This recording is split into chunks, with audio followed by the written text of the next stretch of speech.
All right, so yeah, so today we're going to talk about volume rendering visualizations, and we'll take a little side tour, talk about colors and stuff like that just for a little bit. Next week, Dave Reagan, also from the Advanced Visualization Lab, will be talking about some InfoVis stuff using Vega and D3 web interfaces.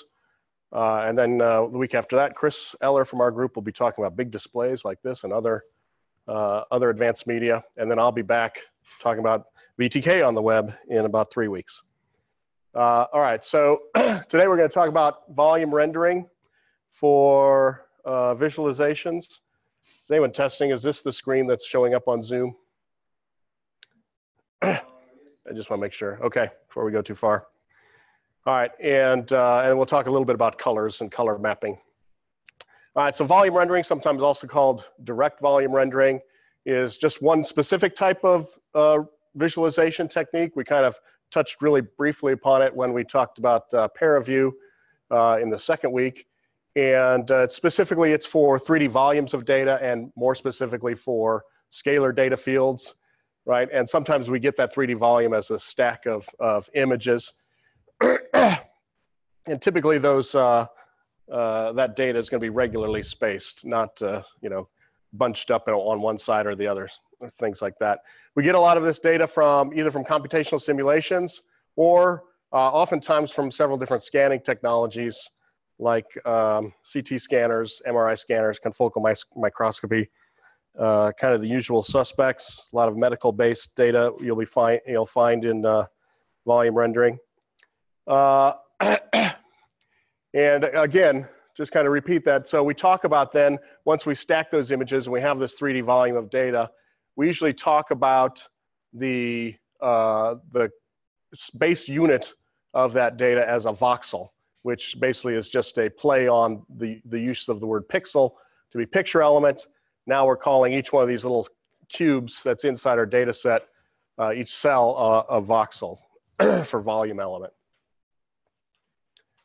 All right, so basically the way, you know, kind of the simplification version of volume rendering is we're just going to look through the data and add up or some way create different an output from our eye line based on the sum or maximum in some cases of what we see through that particular data set. Now for orthogonal viewing, we could just actually literally just kind of go down the stack and we don't have to do anything special. But usually we want something where we can look off axis, we can rotate it. And so there's other rendering techniques for that, which we won't go into the details on those. But one of the key features then is we're not creating an intermediate geometry. So when we did some exploration with ParaView, one of the things we did is we took our data and created, say, an isosurface, an isocontour around that data, and then put a color onto that contour. Well, here we're not going to do that. We're going straight from data to color. And so that gives us a little bit more flexibility. It could change, we have different rendering styles. Most of what you'll see is going to look kind of like X-ray style, but you can make it look surface-like, and I think I'll be able to show that with one of our samples today. And then there's the way we map our data numbers to the color that we see is through something we call the transfer function, which is kind of a fancy way of saying color mapping, but it includes opacity and that sort of thing. So here's three kind of ways we can take our data. So as we step down through our channel, we can just take what's the maximum value that we see in any ray path through the data, right? And so for that first one, for this top one, then we get this kind of bright spots, and it's just basically where is their data or where is their interesting content in our data. And we can of course rotate that so we can get some 3D feel for that. And that works a little bit. This next one, the down is X-ray style. This is perhaps a poor choice of color map, but you can kind of see it. It's kind of fuzzy like you would see for an X-ray through a human, where you kind of see where there's more dense material and then where there's less dense material. And this one takes the summation of all the data as we proceed through our cells or voxels of numbers. And then this last one, which has kind of a prettier look here, basically goes from back to front. In this case, isn't taking the color data. We're just taking kind of the, we're adding numbers as we get to the front. And of course, we might get a much bigger number than we would for, say, the max value, because if our data is just 8-bit, our value range is going to be 0 to 255, so the most we're going to get is 255. So we're going to get a lot more subtleties when we do it this way. But I don't want to talk too much about those things when I kind of get into the tools. So 3 of the tools I'm going to talk about, 2 of which we're going to demonstrate, are available to us to use, 2 of which we actually have on the research desktop. So ParaView, of course, we talked about in week 2 of this series quite a bit, and it's open source and so freely available and supported. And again, we talked about that 6 weeks ago. The next one I want to kind of mention, just because it's open source, but it has been maintained in several years. But I like to mention it because it kind of introduced, or at least made more widely known, different methods of doing transfer functions, which I'll touch upon a little bit later. But here's a picture of it here, this one with the skull.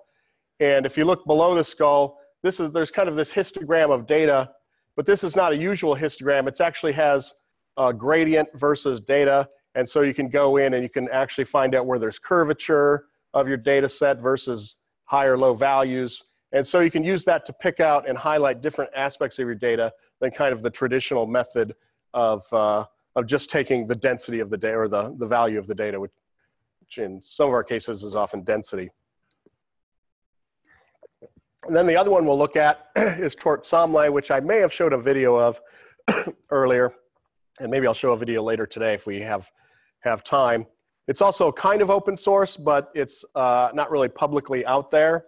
It's meant for virtual reality, so it's kind of shared among the virtual reality community, and so we don't necessarily see, or there's not kind of broad use, right? So only people who have an interest of it, they find out about it, and it gets handed around. It really probably would do better to be more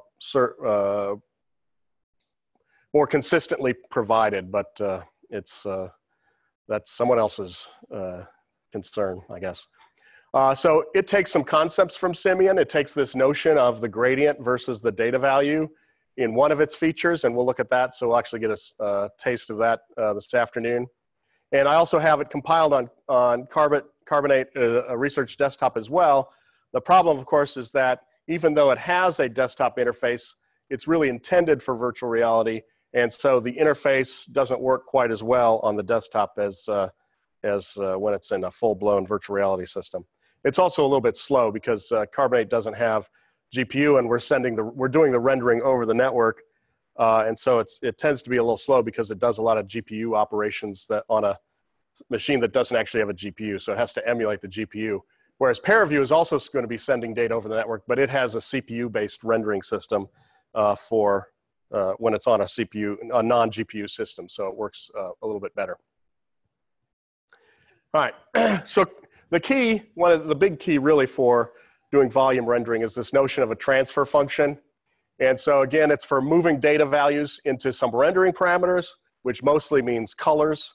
But we also, and so we call them color maps sometimes, but really for volume rendering, we add this additional thing. In addition to some color parameters, we also add this alpha parameter, which lets us control transparency. So we can see through parts of the data, parts that we're not interested in, or we can show a little bit of something, show it kind of translucent, which this picture from Simian shows. So the skull is rendered almost surface-like, whereas the skin of this data set is very transparent. And so we can see the skull in relationship to the skin, but the skin is just there kind of as a hint, right? And we can do those kind of things with other forms of tools too, as we'll see with, actually with, I guess, both, probably a little bit with Toirt.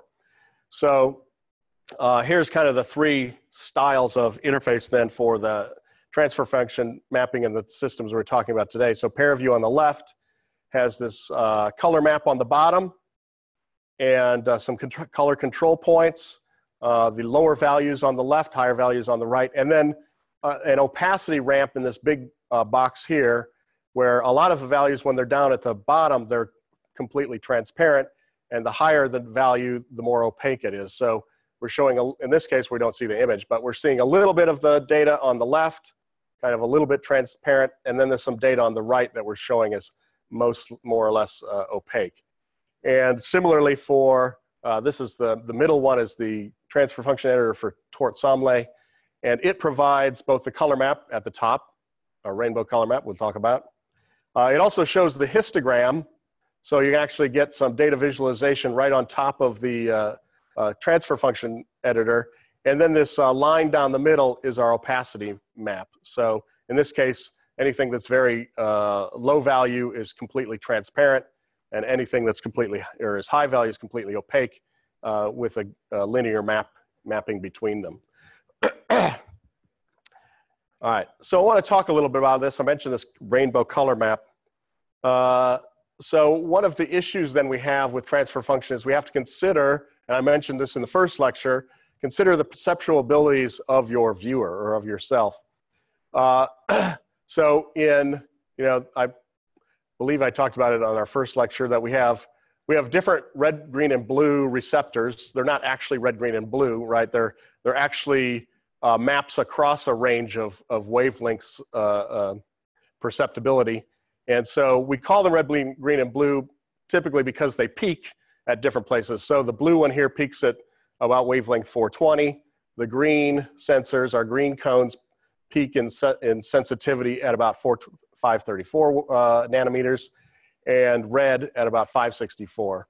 And so when we're being more technically kind of minded, we call them short, medium, and long wavelength cones because they are really distributions, not just specific colors. And then this dashed one in the middle are the rods, which do not sense colors, although you can see that they're more sensitive, right, in the green to blue area than other places. So if you have a green to blue color, that might show up a little bit more brightly to your perceptual system. But this chart is a little bit of a lie in that it's showing everybody at this. It says on the side, so it's not lying to us. And but if we don't read what it says on the side, we don't notice that.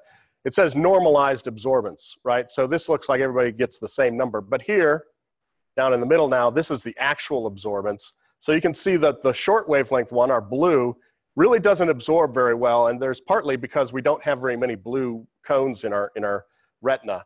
And so blue data is going to be less easy to perceive, especially if you had blue on a bright background or something, less easy to perceive than the other colors. And so you can see that the green or the medium length one is kind of in the middle, and the red shows up much higher. We receive the red data quite a bit more. So, so this is something that we should kind of pay attention to. And this has an effect on how we perceive the colors of our rainbow down here, right? Where we step through from the shortest wavelength to the highest wavelength. So this is a concern, right? The response is not equal.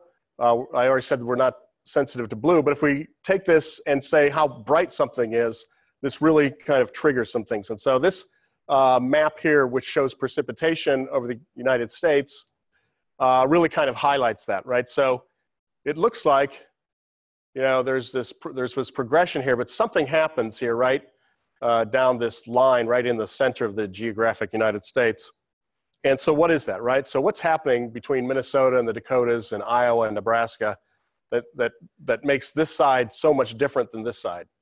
Well, of course, the answer is nothing. Nothing much, I should say, right? The answer really is that our eyes perceive greens as much darker than they perceive yellows. And so even though this color map here, this legend tells us specifically these values, and they're not changing, they're all very regularly changing, and it's just stepping through the rainbow using white as the lower values, not part of the rainbow. But it steps through them uniformly as though we perceive them uniformly, but of course we don't.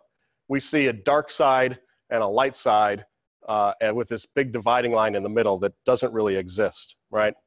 If we look closer at the legend, you can see all the numbers are just 0.1 separation.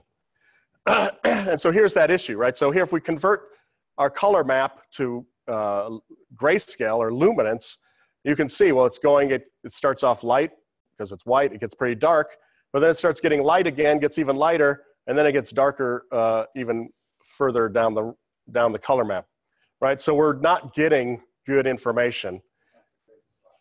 Yeah. So I stole most of this from other people, right? But there's a paper that talks about this. I can get that for you, right? So that's an issue. And so there are lots of people, you'll find lots of discussions on the so-called rainbow color map, which just takes, blue to red or violet to red and maps that to your datas. And that's what we saw in that Toirt example, right? The problem is, as that last slide showed, the luminance is misordered, right? The other problem is that a lot of people say there's no natural ordering. There is, of course, a natural ordering. It's 400 nanometers to 750 nanometers. It's what the rainbow shows us, but there's no innate ordering perceptually, right? So if you ask people which is more, green or blue, right? People don't know. Or order these three colors: green, brown, red, and yellow. You'll get lots of different answers, right? You can remember this. You can remember in ordering. Oops, didn't mean to do that. If you remember the Roy G. Biv acronym, right? This is going from left to right: red, orange, yellow, green, blue, indigo, violet. But you have to kind of memorize that. And a lot of people in electronics memorize it because electronic parts are often coded by color like that.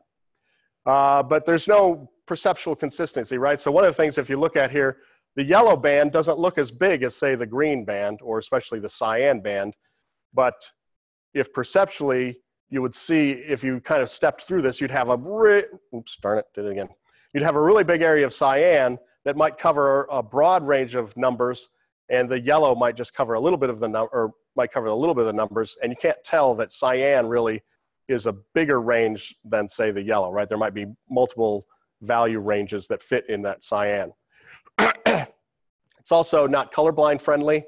So you can make people who have red-green color blindness, can kind of mix colors in the middle with colors on the end. On the other hand, it's easy to implement. It's nice and pretty. Most people have seen it. We see it all the time. And it's usually the default on a lot of visualization systems. So that's why we'll continue probably to see it for a long time, because people haven't kind of gotten out of the habit of using it. And most of our visualization systems say, hey, we'll just put up a rainbow. So there is one solution that's been proposed for the rainbow to maintain a rainbow, but also have a luminance that's monotonically increasing or decreasing, depending on your direction. And that's known as the cube helix. And so there's a paper, and there's actually a website that you can go to where you can take the three color bands and kind of twist them around each other, where they maintain the center line, this linear line from 0 to 1 down the middle. And so we have a monotonically, and not just monotonically, but constantly increasing luminance value. And so this, kind of works. You can see it's not quite as pretty as our color map the rainbow color map. But if you want to have a color map where people can say, oh, it's the green, it's the area where the colors are green, or it's the area where the colors are pink. So people can still name those things. And you can see there's less, the pink area, I don't know how much pink conflicts with green if you're red-green colorblind, but the dominant red area is gone. So I think it's a little bit reduced. And you can actually map this. If you want different orderings, you can do that. There's a web page right here that shows all that. And maybe I'll cut out real quick and bring that up.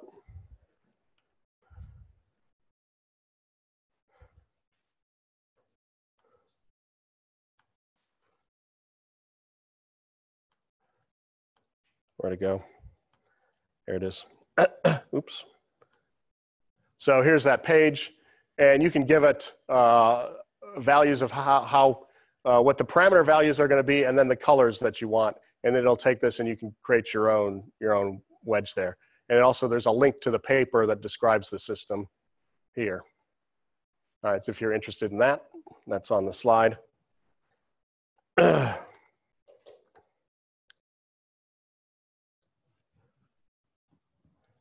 Okay, so there's one possible solution, right?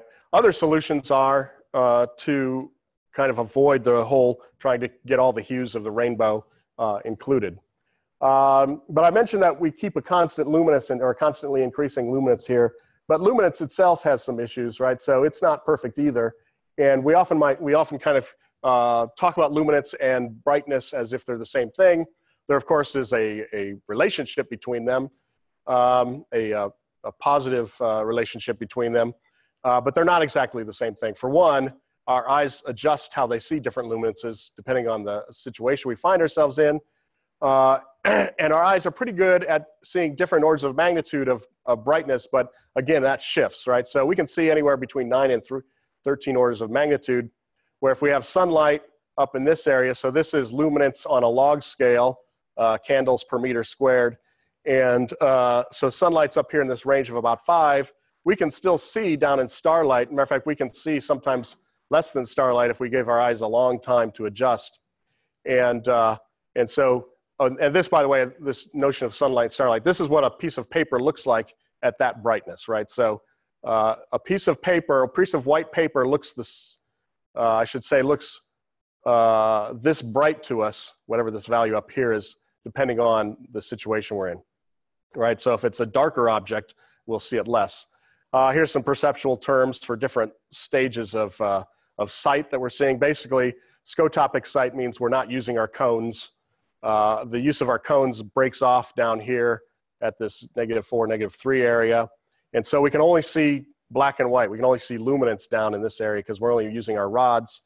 And also that means our rods, we don't have any, we have very few rods in the middle of our vision. So actually our vision is decreased additionally because of that. Up here in the photopic side, we're using mostly rods and mostly in our fovea. And so we have the best acuity and the best color vision. And so, yeah, that's why we have poor acuity in the darkness, is because our cones are less, require more light to see, basically. And they're what dominates the center of our vision, where we have high density sight. All right. Also, there's an issue with contrast, right? So here's luminance mapping, starting with white and going to, I don't know, 80% gray or so. And so this top line on the right is stair-step line is the actual luminance function for rendering, whereas the bottom line is kind of our perceptual so brightness sensitivity, right? So we see something as going up as it approaches some high contrast line. Then when it hits that line, of course, it gets darker. But then as it approaches some other darker color, it appears to get brighter, right? So we see this stair-stepping, or not stair-stepping, we see this perceptual shift as we go from left to right that looks like the colors have more of a difference as they transition from one actual color to another. All right, I want to talk a little bit about color spaces just to round things out. So in computer graphics, we usually talk about red, green, and blue color space. And that's mostly because, well, kind of that's how our eyes work, right? Foregoing the fact that they're actually distributions. But it's definitely how our computer and TV displays work. It's basically we combine red, green, and blue colors, and then our brain just puts those back together because those color triads hit each one of those distribution chart curves in a certain way, and that just fires in our brain. Oh, I'm seeing so much on the red cone, so much in the medium cone, so much in the short cone, and so it then puts that together and sees a color as if it were seeing it naturally.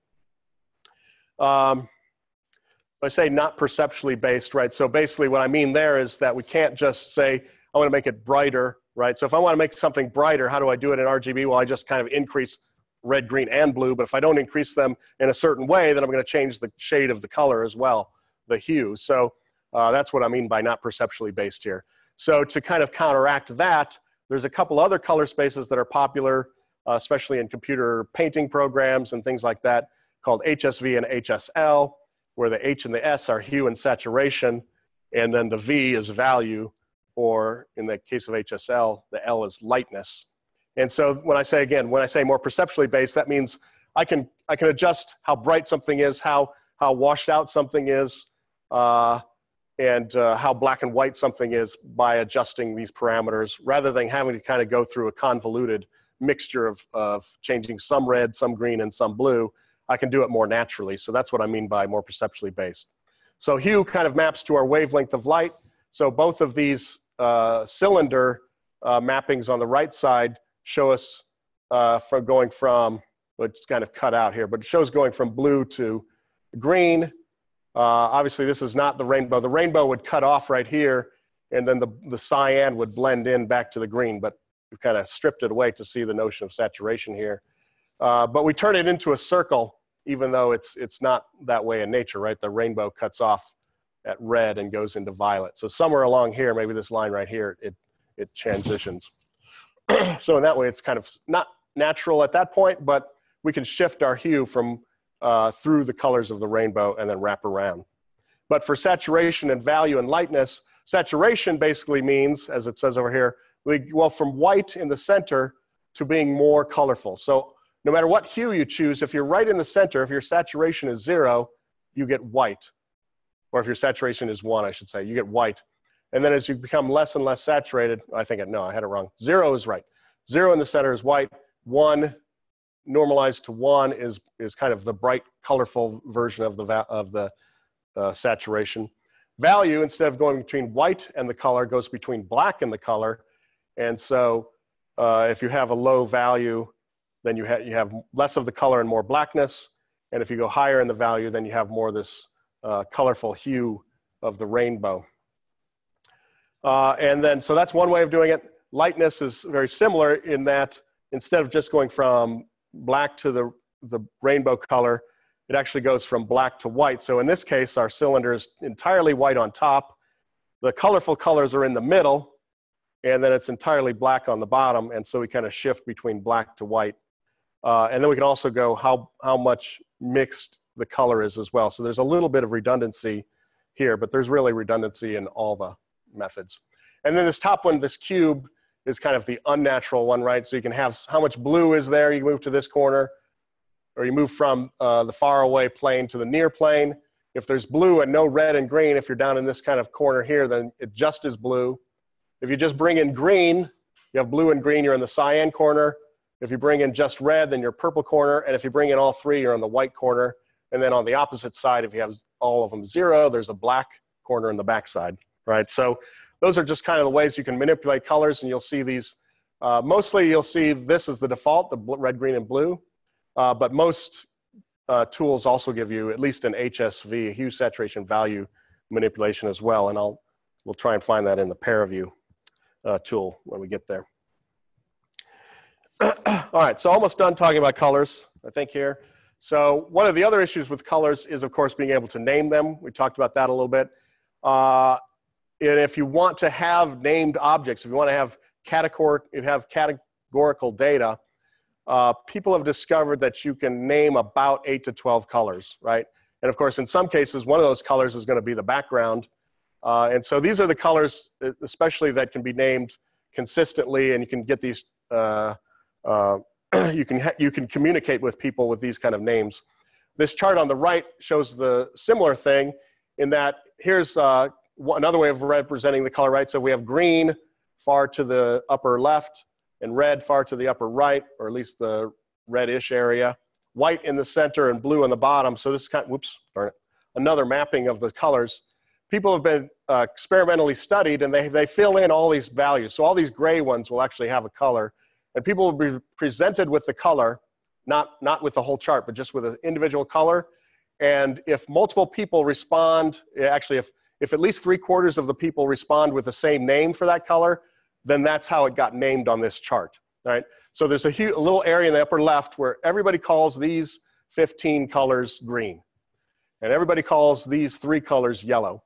And there's quite a band for orange, but there's only a specific color that gets called red. There's probably mauve and pink, and well, pink's here. There's probably mauve and chartreuse or something out here. But people aren't going to call them consistently the same thing. So if less than 3/4 of people use the same name for it, then it got grayed out here, right? There's a big swath for pink, a big area for purple, really big area for blue. White has to be perfectly white. You know, if it's like eggshell or something like that, people will call it eggshell or off-white. But of course, no one came up with consistent names, so really only hit white right in the center. So this is just kind of experimentally determined color names that people will consistently refer to across at least the English-speaking population, right? Or maybe more specifically, United States. I don't remember. So again, so if you want, and the ironic thing is, if you're showing shades of color, we can see that, right? We can see millions of shades of color. We know, oh, that's a little bit more green than that one, right? That's changed a little bit. And so if you want to use that for continuous data, you can actually do that. You can have a map of colors that changes gradually. But when you start to try to name them and categorize them, that's when you get to this limit of 8 to 12.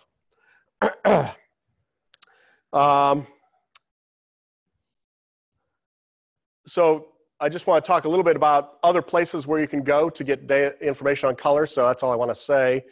Ken Moreland has a page on color map advice.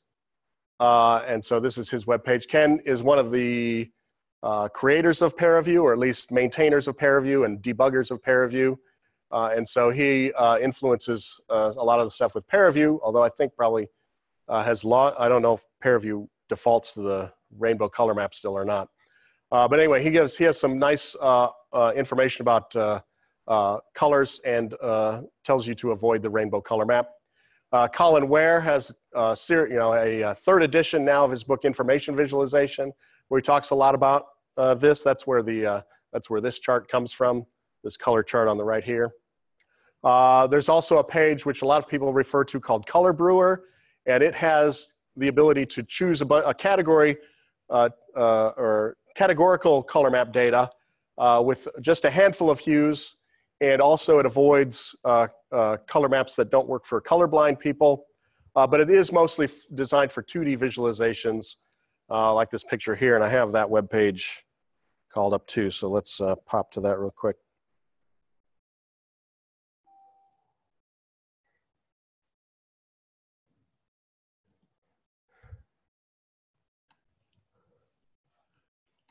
So here's that Color Brewer page. You can adjust things like what's the color of the road. So if you want to make like a poor decision here, we can make it light cyan, right? So here's not a very good way to map roads onto this color map. You can choose, you can choose different color maps. So you can look at different colorings for this particular data here, which I forget what it is, population density maybe. And then you can map the road systems and things like that on top of it, so you can find out what works well. And they have a lot of pre-suggested things, but you can also do some tweaking yourself. All right, so there's something, but again, that's obviously designed mostly for 2D kind of data, but you can kind of explore that a little bit. All right, so now let's look at some of the tools that we're going to do 3D volume visualization with. And I already mentioned the 3 tools, so we'll look at those a little bit. So ParaView, as we found out earlier this semester, one of its default rendering options is volume rendering. So it's right there available to us. It has a color map editor on the side. So in this kind of washed out picture here, over here on the right side is that color map that we saw. In this case, I have a histogram up just so I can see where my data is. And then we have the viewer. It has a bunch of standard color maps. And you can actually create your own and make favorites. You can do color editing, you can do opacity editing. You can specify the range of the data that you want, which of course is important. If most of your data on the histogram is in a certain area and there's a bunch of kind of empty space, then you don't want to spend your color map on that empty space, unless of course you need to be consistent with other data sets. And if you want to be consistent with other data sets, you can also use the range specification. And as I said, you can save and restore color maps that you need. So let's go ahead. I have it up and running already on Carbonate. So let's bring that up. And let's close this down. Does the Carbonate Red installed ParaView have the LiDAR plugin? You know?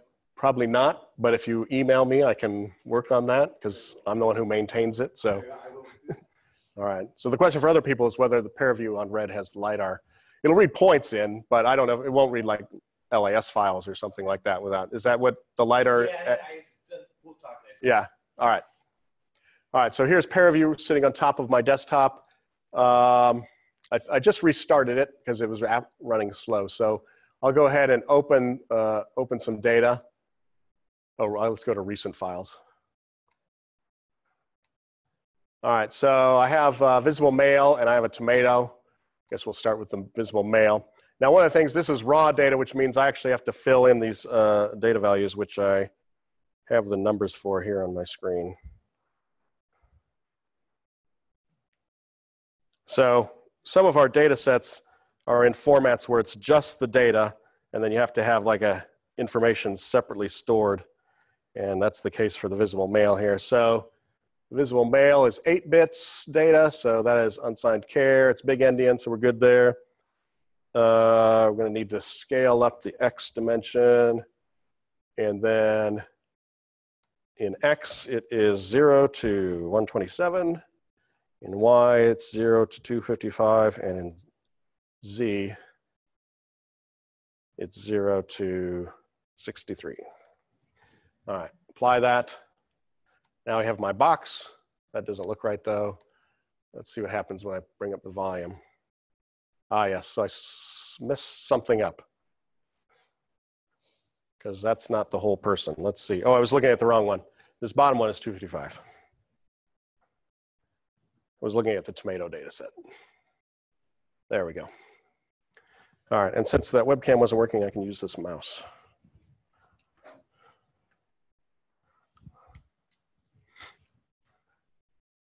All right, so here's the data set.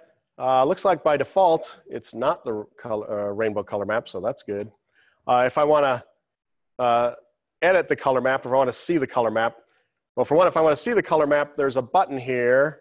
If I scroll back up, or scroll down, here it is, that puts the legend onto the map. So now it's showing me the values. And so this is a blue to red color map, which is a decent one, which has, you know, kind of white in the center area, and the two extremes go brighter to red and brighter to blue. So that's kind of, especially in geology, is popular, but it's a decent default, I guess, better than the rainbow. So yeah, so we can put the legend up. I don't know why, but ParaView for some reason goes into scientific notation on the ends and then kind of regular numbers in the middle, which I find kind of annoying, but that's the way it is. Until somebody submits a bug report, I guess. Over here then is the edit button. So when I click on that, it squishes my view so it can fit in the color map editor. So we'll make it a little wider. And so here it is. So the color map on the bottom is the straight standard color, or the color map unaltered. So from blue to white to red. And then above it is the opacity map. And so the opacity map is actually used to shade this triangle here and give us a clue that we're going to see nothing over here on the left. And so one of the things we can do, there's a point on the right and left. If I bring up this blue point here, right, everything that is no dense has a low density, which means the air in the CTK chamber, I'm now making more and more opaque, which means we can't see through the air, so we can't see our data, right, in this case. So we'll bring that back down. We can add points by clicking on it. And so if I want to get rid of the first half of the data and just see the higher density material, I can do that real quickly. And you can see when I actually am moving it, it does you can see it lowers the resolution so that we get kind of real-time, the ability to real-time render, even though, as I said earlier, we're going across the network. But here, actually, it's CPU rendering, and so it works pretty well. If I want to focus like just on the teeth and maybe the inner ears, I can lower this one too. I could have just shifted this one over. But maybe if there's a certain area I want, I can add a point here and bring down this far right one. And now I can take this spot here and kind of move it back and forth and highlight different sides of this triangle. This is kind of a reasonable way to scout around, but it's not the best way. We'll see with Toirt that there's a better way to scout through your data. But again, we can have multiple of these triangles, right? So I can have a really dark skull here. And then on the other side, I can add a couple of points. If I click in the right spot, there we go. And bring in, say, a little bit of the skin so we can use that. We showed, this kind of what that Simian picture did, where we have a little bit of the low density material and we're showing it very, very transparent, but not entirely transparent. And so now we can see the skull in context with the rest of the data. And maybe that's a little too bright or too transparent. There we can see a little bit more. And now it kind of looks more X-ray-ish, like we talked about earlier. So we can do a lot of manipulations here. If you want something that looks more like an X-ray, though, there are the little folder with the heart is favorites. And so ParaView provides a huge number of options. And so one for medical is going to have kind of more luminance based, right? So if we go like this gray MATLAB, I can apply that. It keeps my color, it keeps my opacity map rather. And so now, of course, it does look a little more X-rayish. But if I wanted to, I can go and manipulate. It added all these little dots down here in the color map. So if I want to say make the skin a particular color, I can double click on that. And now that brings up this chart. So here's one of those charts, right? So this is hue over here, but we're all the way unsaturated, so we don't see that. So if I choose a color that's in the middle, oh no, I guess this is hue up here, right? And this is going from black to green, so this would be value, right? And going this way is hue, and going up and down is from white to color, so this is saturation. So this is a default HSV. It actually shows the values as HSV here, and it tells you the red, green, and blue values. So if you're like in some other space, you want to copy those values over, you can do that. And it tells you the HTML code, which is just these 3 values in hexadecimal, 1 byte each, hexadecimal, with a hash tag in front of it. So you can do that really quickly there. So you can actually edit in red, green, and blue. I don't know. It doesn't even give you the option, though, to like just slide around in red, green, and blue. You can tick up red, green, and blue, but you can't slide around it. So they, by default, go with HSV as their editor. Anyway, if I want to say highlight the skin a little bit more, make it purple or something, not too purple, I can do that. And now my color map has purple, and it goes from whatever color was here with a gradient to what the color I chose here, and then a gradient back to this color. And so now my skin color is shaded a little bit towards purple if I want to kind of mute that a little bit more. And if I want to make the teeth, I don't know where the teeth are, but kind of play around and see if I can figure out where the teeth are. So this is one place where I find that this color map editor is better than some, but it has some limitations, right? So maybe I want to, for now, I'll just guess that the teeth are here, and I'm going to try to make those bright yellow. Looks like I missed. So here's our legend over here, by the way. It's reflected here. So we can make that some more colors here. All right, starting to get on the teeth area there now. And I'll just pick some colors up in this area. So if I want to highlight something in my thing that goes against the standard color map, I can do that. I can manipulate things here. You'll see with Toirt, it's actually has a better interface for doing that than ParaView provides. And we'll see that in a little bit. I guess that's all I want to show with ParaView. Any questions on doing this in ParaView? Again, you can save. Oh, yes, let's look at the range. So ParaView, if I want to get the histogram, let me do that real quick. I can take my data set here and get a filter called histogram, which is in my recents, as I was doing it before. I have to apply it. And that now shows me the histogram of my data set. It's pretty coarse right here. I can tweak that a little bit. So here it is. So this is only giving me 10 bins. So let me make it 100 bins. There we go. Now it's a little bit more. You can see there's a lot around 0, and there's a lot right here, which is probably the skin. I can zoom into the data, and oops, I always do that. Wrong button. It's very hard to remember which mouse does which. The left mouse lets me move it around.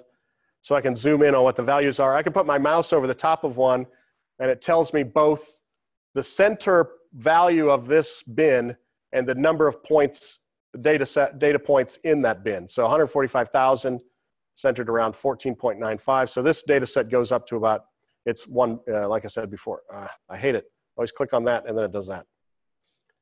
You can also recenter, though. Let's see, where's the recenter? Oops, that's not it. Somewhere there's a recenter button. There we go. You can see that it's listed as 300 here, but the data is going to stop at 255. So what is this tall column here? The value is around 68, and there's 2 million of them. All right. So here's the histogram, and so I can use that if I want to like zoom in on a certain range of data.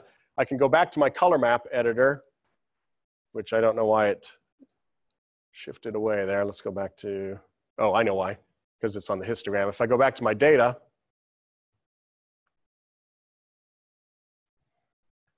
and click on edit for the colors, where they go?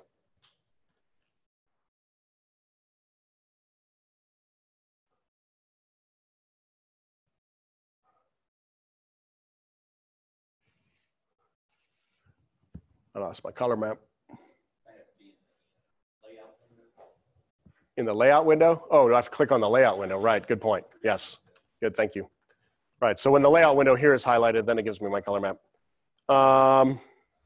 Oh yes, so I can set the range if there's a value area I want to, oh, so this top one just rescales it. So it rescales it to what data it sees. If I want to actually type in the numbers, I can do that. So there is no 255, but if I wanted to like focus in on the first, 100 values, I can do that. And that of course shifts everything. And also you see it changed the legend here, and it shifted our color map. And so because it shifted it, 100 is over here. So I'm not seeing any of the data now above 100 in my data set, and it moved all the numbers this way. But anyway, if you want to have it consistent between data sets that might have different, different value ranges, you can force the value range that way. So go back to 254. Oh, if actually, yeah, so actually, if I just hit the rescale button here, it'll do it too. All right. So anyway, I can do that. That's another feature of the color map editor here. And again, you can store and reload color maps that you create and like. All right, so that's ParaView. I'm gonna go briefly back to the slides. Yes? So if you're trying to highlight in yellow, Right. is there a way to query what the, to like slice through and find the two value and then see like what number between 0 and 255? Right. That is a good question. I'm not sure you can do that with volume rendering. We might be able to do it, like by bringing in a slice, right? So we could bring in a. Oh, you don't have to do it now. All right, yeah. But yeah, we could bring in a slicer and then we could query it that way, I think. But I don't think in the volume rendering you can query so easily. All right, so let's, I'll go ahead and quit that. All right, and let's go back to slides just briefly here. All right, so that was ParaView. Here's Simian. So I don't have Simian running. As I mentioned before, it's open source, but it's not maintained. But if you go to this website, you can download the source code.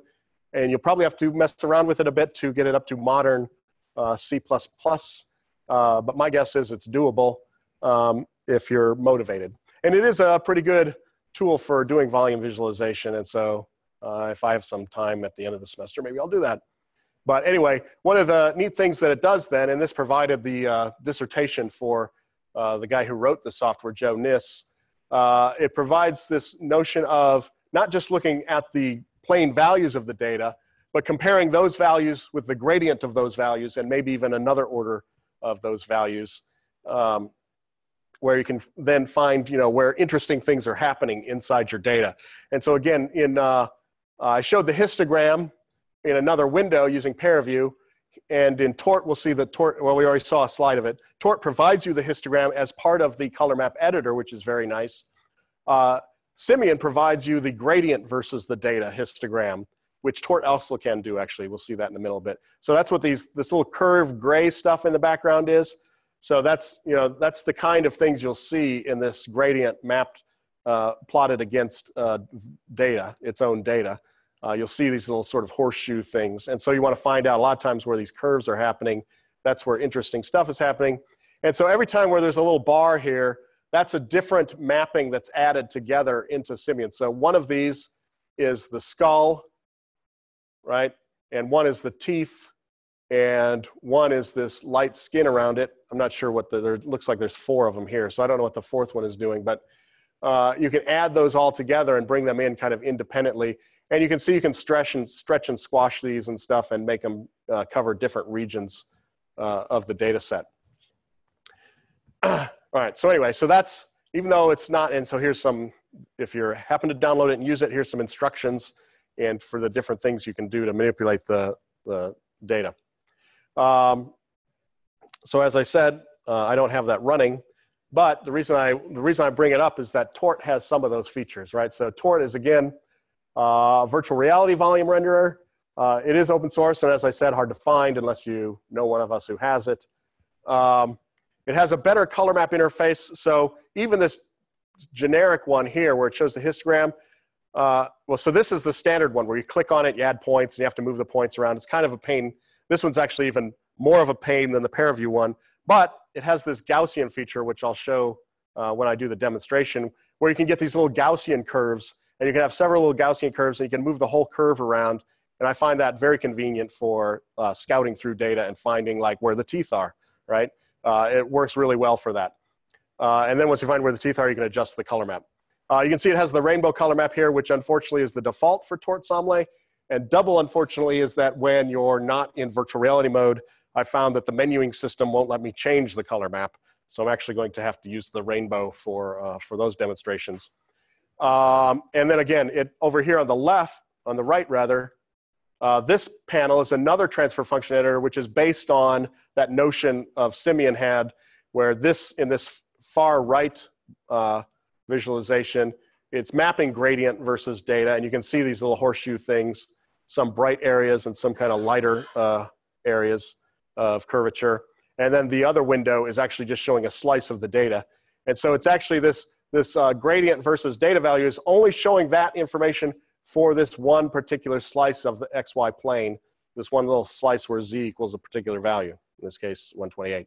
So you can slide, I'll show you this live in a moment, but you can slide this slider up and down, and you can watch as these values change. Now, the other unfortunate about running Toirt here today is that, again, it's GPU based, so it's emulating GPU on a machine that doesn't have one and then sending it over the network. So the rendering rate is not the greatest, but I think I want to show the highlights of the user interface. I think it'll still be beneficial to see. All right, so let's go ahead and start that up. Yeah, go ahead. ParaView, yes. How computationally intensive is it? So if I don't have your system, but I want to load it onto a moderate desktop. Well, so the ParaView I was just running, it's on a big machine, but it's also doing all the rendering in CPU, which means not taking advantage of a graphics card, and it's sending that over the network. So it does some compression when it sends the image over the network, because that's all it's sending. So it's on modern machines, ParaView is pretty good, especially if you're doing it on a desktop with a GPU. And it doesn't even have to be like, it can be a GPU from 3 or 4 years ago and it's still pretty good. Toirt, however, uses the GPU, and even on a GPU, this what he's calling 2.5D transfer function editor for his Simian-like stuff, that's actually pretty slow, even with, well, I guess I haven't tried it on this year's GPUs, but even with a recent GPU, this tends to be a lot of processing to compute all the gradients against all the data and then find the mapping for that. So it still needs maybe the next generation of computer before it becomes good on the desktop. All right, so let's switch back over to Research Desktop. And I think I have, here's my mouse. Oh, it may already be running. Here we go. All right, so it's running. This is with Tomato CAT scan. And, oh, it's showing the volume, but I have it on that 2.5. So let me go over to the 1D transfer function editor. There we go. All right, so this is already in Gaussian mode. Let me go back. All right, so here it is. The other unfortunate thing is that the data always is centered. So I have a hard time of keeping, and this again, it's primarily because this tool is designed for virtual reality. Oh, I just lost the ability to move my window. Let's see. I need the menu bar on screen so I can move it around. All right, it was designed for virtual reality, so it was designed to work on a desktop, just not as nicely. All right, so here's a Tomato. Here's our rainbow color map editor, which, as I said, so I'll show you here. It has this color map list, so all these color maps are available to me, except I can't select them on the desktop. So we're stuck with, in this case, inverse rainbow. But it does have the ability to change those. And one of the nice features, as I said, here's the histogram of the data in this olive green here. And by default, it has this opacity ramp that goes from transparent to opaque. But and I can add points here, and I can manipulate this around. One of the things is you actually have to click twice. You have to click once to create the point, then you have to click again to move it. And if I want to change this, I have to click a couple times. So this is even worse than the ParaView. And then if I want to shift this around, I can shift this one point around, maybe, to kind of scout this area here and lean it one way or the other. But that's not, that's okay, but it's not ideal. Whereas the author of this program also gives us this little Gaussian method, which creates Gaussian curves. So by default, actually, everything's transparent, and you can add these little Gaussian curves, and then you can change the shape of the curve so it's not quite Gaussian. You can make it a step function. You can bring it down here. You can lean it. You can skew it one way or the other. But the nicest thing is that this little, let me move this up for those of you in the back. This little rectangle in the middle lets me move the whole curve. And so this way I can look through my data set. So here we are with the air, the CAT scan air. And I can shift this all the way through to the point where I can see where there's something interesting. I was trying to figure out if I could figure out where there's like seeds or something, and I don't know if those are seeds. You don't really see the seeds in a tomato, I guess. So I don't know what those little things are there. I don't know that much about tomatoes, I guess. You can see you can see some of the structure of the fleshy material versus the liquid a little bit there, right? This would be easier to spot probably if I had my better choice of color maps. I can edit the color map here though, so I can double click here and create a new color. And so I can kind of shift and make a color map of my choosing. Maybe make some grayscale stuff here. But it's nicer if you just have a good color map to start with. Anyway, one of the things I want to show about the Gaussian then is I can make these, let's make it more Gaussian shaped. I can make these thinner by grabbing these little triangles on the side, so I'm going to see less of my data. But I can also have multiple ones, just like kind of we did with ParaView. So here's one here where now I can see the skin of the tomato and some of the contents inside. All right, so that's just the improved color map editor of Toirt. It's even better if you're in virtual reality. But this little Gaussian thing, I think, was a huge improvement, and it'd be nice if like ParaView included something like that as well. Interestingly, the guy who wrote this now works for Kitware, so he could do that. He could add it in there, but I guess that's not his task at the moment. The other thing that I wanted to show is this feature that he got from Simian, which he calls 2.5D transfer function editor. And again, so there's nothing, I don't have anything in here, so we're seeing blank. But before I get there, this is showing one slice of the data, an XY plane, and I can move through Z here to see different data. And you can see that the Gaussian versus data changes. And when I actually go and plot the data, it's going to show me the whole volume's worth. But this lets me just kind of scout through the data a little bit with the data set here. And then what I can do is I can choose a region. So whatever points here I highlight, I kind of select, those will be the ones that show up over here. And in this case, I choose just a particular color, which will be red in this case. But even the points, so this is showing me the points just for this image, gradient versus data. But in fact, if I put like a little square here, which I just did, I can tear off these little corners. So I can make a triangle or a rectangle or a quadrilateral, I should say. So there's already a little bit of data right there. But what I wanted to show is, so the little yellow dots that are below this red triangle, those are the ones we're seeing, but not just those ones, but all of the yellow dots. Now you can see how things are slower when I try to grab this and move it. It's not nearly as fast now that it's doing this processing here. All right, and then I can move this thing around. So if I grab this middle square, I can move this and kind of scout through my data this way. And now I can kind of highlight areas where there's higher values of data change, right? If I'm up at the top, then these are higher gradient to data. And if I'm down at the bottom, then these are lower, so less changing in the data.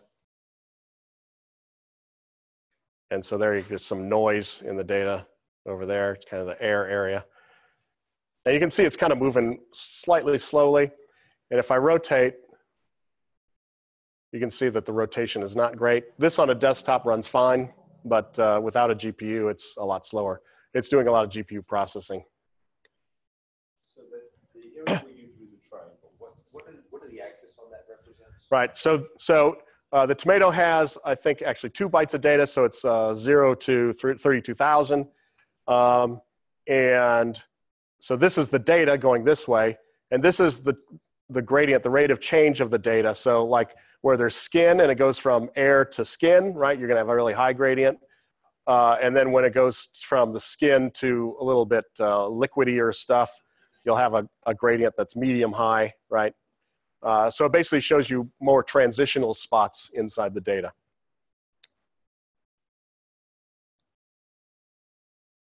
And so we can kind of highlight where some of the meatier parts of the tomato are, I guess. And so I can go back to my slide, but all my next slide says is that we're done. Any other questions? I wanted to get to the data used. Are these arrays of images? Are these right? Well, so ParaView will take slice. A lot of people have volume data which they just keep as like TIFF images. Like GPR, right? Yeah. And then you might take a tool like ImageJ and turn it into a volume. But ParaView will just read the stack if you want to do that. These data sets that I have here are just turned into raw data without a header on the file, so you have to know what's inside the data, or you have to deduce what's inside the data based on file size and things like that, which I had to do for the tomato. I had to play around a bit to find out the dimensions of the tomato. And then you just tell ParaView, the X is in 0 to 63 or whatever they are. The one thing I often mess up with ParaView is that it goes from 0, it's not the number of slices, it's 0 to the maximum slice, which is 1 less than the number of slices. So I crashed ParaView several times forgetting that, because if you go beyond the data set, ParaView doesn't handle it very cleanly. Yeah. That's right. I don't think it was running on Groovy as well. Yeah, Toirt is a Groovy program. Yeah. Toirt's not being supported. Well, it's pseudo supported. If you email like Simian is not supported as far as I know. I'd have to mail Joe, but it has some cool features. But yeah. That's it for me. Groovy was my foot in the door to this whole environment. It's really cool just to see how. Right, and so if you have Groovy already compiled, Toirt takes like 5 minutes to compile. So if you have Groovy configured and stuff, do you use Groovy on the desktop or do you actually have a VR? Running our sandbox. Okay. I've been using now. I got LiDAR in it. Right. But then I hit a wall like actually trying to do it in VR, so I can do my LiDAR through Groovy on my desktop, but I haven't been able to see it on the Oculus. Right. Right. Well, we should do that. Yeah. Come on. We should get together. I tried it at the library. Okay. Yeah. Any other questions? Yeah. Do you know where we could get our hands on Toirt? Hands on Toirt. Just mail me if you want to get Toirt. Email? Yeah. shermanw.edu. I don't have a closing slide with it, and I don't think I put my email on the beginning slide either. Anyway, actually, I have a business card in my bag anyway. Oh, there we go. It does only run on Linux, maybe OS X. So it doesn't run on Windows because Groovy doesn't run on Windows. One of the questions I'll get is somebody's like, okay, well, that's great, Kevin. I can see this visualization in ParaView. What are my export options do we have? For ParaView? Yeah, for sharing. How can we right. share? Well, ParaView you can export single stills, or you can like set up an animation and have it rotate or whatever you want to do like that, and then have it output a bunch of stills. And then one of my tasks that I just got assigned is to put for Carbonate, to put the program that takes stills and turns them into a movie file on Carbonate. So in a week or so, we'll have that on Carbonate. I have it on Big Red 2 and Karst already. It's called FFmpeg. But you can just run FFmpeg and take a bunch of stills and turn it into a movie file. So once you have ParaView set up, you can have it write out the image, as it rotates around, you can have it write out image, rotate, write out image, rotate, right? Yeah. Okay. High on my list. Right. Yeah. Yeah. So what system do you use? Well, we were Windows only, but we have just recently been able to get some Linux. Right. Okay. The options opened up to us. Right. So this, we actually haven't had a reason to use it, but this actually may be a good reason. Okay. To start exploring. Good. You could take the source code and try to get it running on Windows. It's just the guy who wrote VRUI, he's Linux, and that's it. Yeah, I find a lot of these experimental programs Right. are on Linux. Right. Simian has both source code for Windows and Linux. So you could, I mean, the code is old, so I don't know how easy it would be to compile, but. Now, so you'll have to send us the source code. We'll have to compile it ourselves for Toirt. Right. Yeah, and Toirt requires another package called VRUI that it sits on top of, which is the virtual reality user interface software. And as you saw, it kind of runs on the desktop as well. Yeah. And maybe with some programming tweaks, it'll work a little better. Yeah. You definitely have to read the help documentation. There's nothing there to assist you on your journey. You got to read it before. Right. Yeah, having mouse problems, trying to remember what shift left click does in this program to the other. VRUI is totally different. Having used I agree. VRUI can be hard to use when you're learning, and even if you haven't used it in a while and you forget. Yeah. Other questions? All right. So next week, what I say, Dave Reagan is going to be talking about Vega and D3.js. So some kind of more on the information visualization side of things. And a little bit of web-based stuff, which we'll revisit web-based stuff in 3 weeks, and I'll talk about VTK, which is the underlying program for ParaView. We'll talk about how to do some of that stuff on a web-based tool. Ooh, what's it telling me? So you're talking about visualizing volumes on a web-based tool? Well, I don't know. I haven't created the lecture yet, but it'll be VTK. We'll start with, we'll probably start simple, but yeah, we'll explore and see how volumes work.